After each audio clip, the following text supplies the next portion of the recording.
പരിപാടിയിലേക്ക് ധാരാളം കഴിവുറ്റ കലാകാരന്മാരും കലാകാരികളും ഇവിടെ എത്തിച്ചേരാമെന്ന് ഏറ്റിട്ടുണ്ട്. നമ്മുടെ നിരവധി കലാകാരന്മാരെയും കലാകാരികളെയും പങ്കെടുപ്പിക്കുന്ന ഈ റോട്ടിലെ താരം പരിപാടിയിലേക്ക് എല്ലാവരെയും ഹാർദമായിട്ട് തന്നെ സ്വാഗതം ചെയ്തു കൊള്ളുന്നു.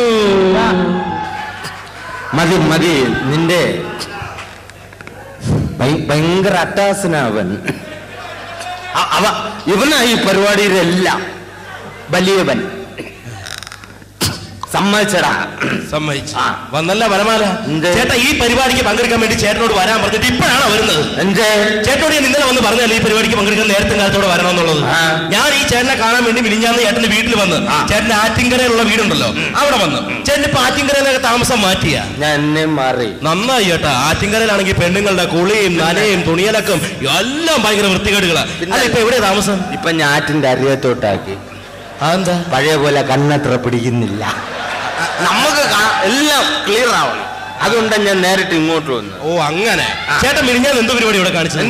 മിനിഞ്ഞാന്ന് ഇവിടെ മന്ത്രി വരും, ഒരു ചടങ്ങുണ്ടെന്ന് പറഞ്ഞിട്ട് ചേട്ടനോട് പറഞ്ഞു ദാ സ്റ്റേജിന്റെ ദാ മൂലയ്ക്കും നല്ല ഏത്തക്കൊല വാഴകൾ കൊണ്ടുവന്ന് കുത്തി വെക്കണമെന്ന് പറഞ്ഞു. നല്ല കൊലച്ചു നിൽക്കുന്ന ഏത്ത വാഴകൾ. എന്നിട്ട് ചേട്ടൻ എന്ത് പരിപാടി കാണിച്ചത്? ചെറിയ വാഴയുടെ ചിത്രമുള്ള തൈ കൊണ്ടുവന്ന് കുഴിച്ചിട്ടിരിക്കുന്നു. എടാ ഇവിടെ ആരാ വരുമെന്ന് പറഞ്ഞേ? മന്ത്രി തന്നല്ലോ. അതെ. ഇവനൊക്കെ ആരെങ്കിലും ഇന്നേ വരെ സമയത്തും കാലത്തും വന്നിട്ടുണ്ടാ? അതുകൊണ്ടാണ് ഞാൻ 2 വാഴത്തൈ ചോദിച്ചത്. ഇവന്മാരൊക്കെ വരുന്ന സമയമാകുമ്പോ അത് കൊലച്ച് കൊലവാഴ ആയിക്കോളും കേട്ടാ. അതുകൊണ്ട് ബുദ്ധി വേണം, ആ രീതിയിൽ പോണം. അത് ശരി. അല്ല ഈ നാട്ടിലെത്താനും പരിപാടി ആയതുകൊണ്ട്. അല്ല ഞാൻ ചോദിക്കട്ടെ, നീ ഇവിടെ റേഡിയോ മാങ്ങോ എന്ന് പറയുന്ന ഒരു പരിപാടി അടക്കുക.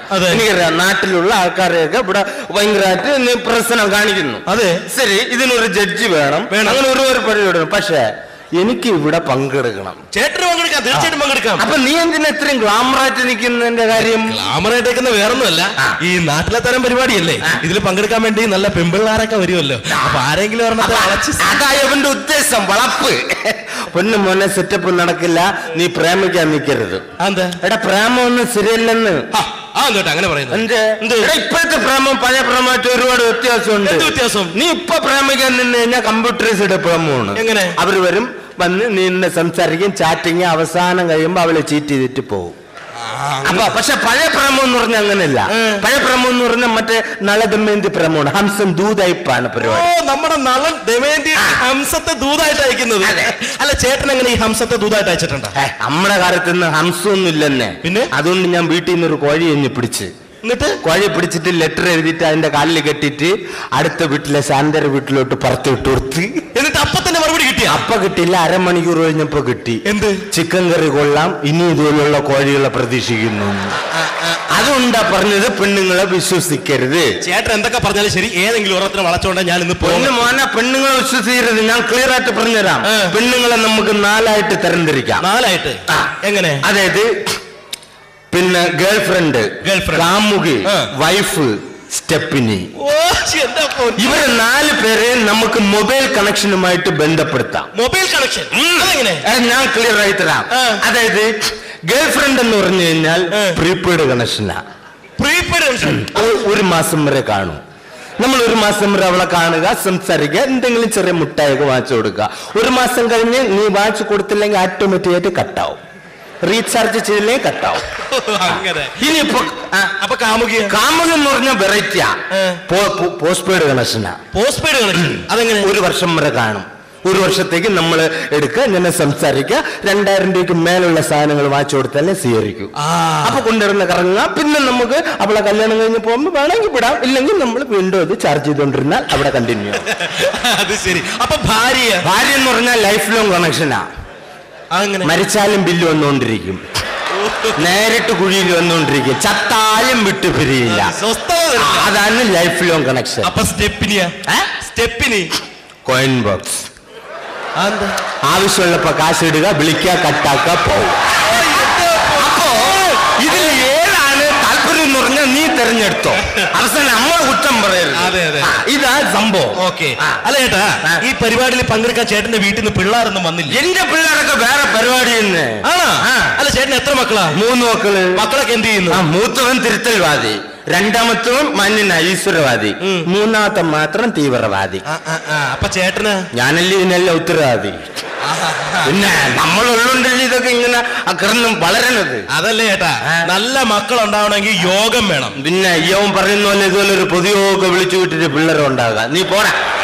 അതല്ല അങ്ങനെയല്ല, ഇങ്ങനെയുള്ള തലതെറിച്ച മക്കളെ സൃഷ്ടിക്കുന്ന നേരത്ത് വല്ല തെങ്ങും വെക്കുവാണെങ്കിലേ ഈ നേരത്ത് നല്ലൊരു കൊപ്രാ മുതലാളി ആവാൻ മേലായിരുന്നാ. പിന്നെ പാതിരാത്രി 12:30 1 മണി സമയത്താണ് തെങ്ങ് വെക്കണ. ഇവനൊക്കെ വേറെ ചെറുത്തേട്ട. നീ പോരാ എന്റെ ജോലിയൊക്കെ.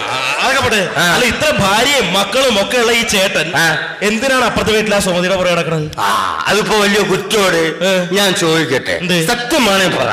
എടാ, ഈ പവർ കട്ട് സമയത്ത് ഒരു ജനറേറ്റർ ഉള്ളത് നല്ലല്ലേ? അതേ ഞാൻ ഉദ്ദേശിച്ചുള്ളൂ. അത് ശരി. അപ്പൊ ചേട്ടൻ ഭാര്യനെ ഉപേക്ഷിച്ചു? പിന്നല്ലേ. അതെന്താ ഭാര്യനെ ഉപേക്ഷിക്കാൻ കാരണം? അതൊക്കെ ഒരുപാട് കാര്യമുണ്ട്. നീ അതിലോട്ട് കിടക്കണ്ട. അല്ല, കാരണം എന്താന്ന് പറ. പറഞ്ഞേ തീരുള്ളെങ്കിൽ ഞാൻ ഒന്ന് പറയട്ടെ. ഞാൻ ഇപ്പൊ പറഞ്ഞു, നിന്റെ വീട്ടില് നീ ഒരു പശുവിനെ മേടിച്ചു.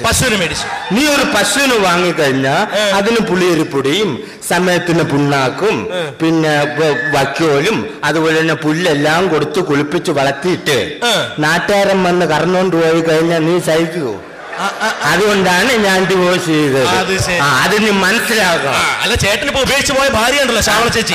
ഈ ശ്യാമള ചേച്ചി ഇപ്പൊ എന്ത് ചെയ്യുന്നെന്ന് ചേട്ടൻ വല്ല അന്വേഷിക്കാറുണ്ടോ? അവക്ക് ജോലി ഉണ്ടെന്നെ. എവിടെ? റെയിൽവേയില്. റെയിൽവേയില് ജോലി കിട്ടിയ സുഭിക്ഷായി അടിപൊളിയാണ്. നല്ല രീതിയിൽ ജീവിച്ചു പോകാം. അല്ല, റെയിൽവേയിൽ ഏത് സെക്ഷനിലെ ജോലി?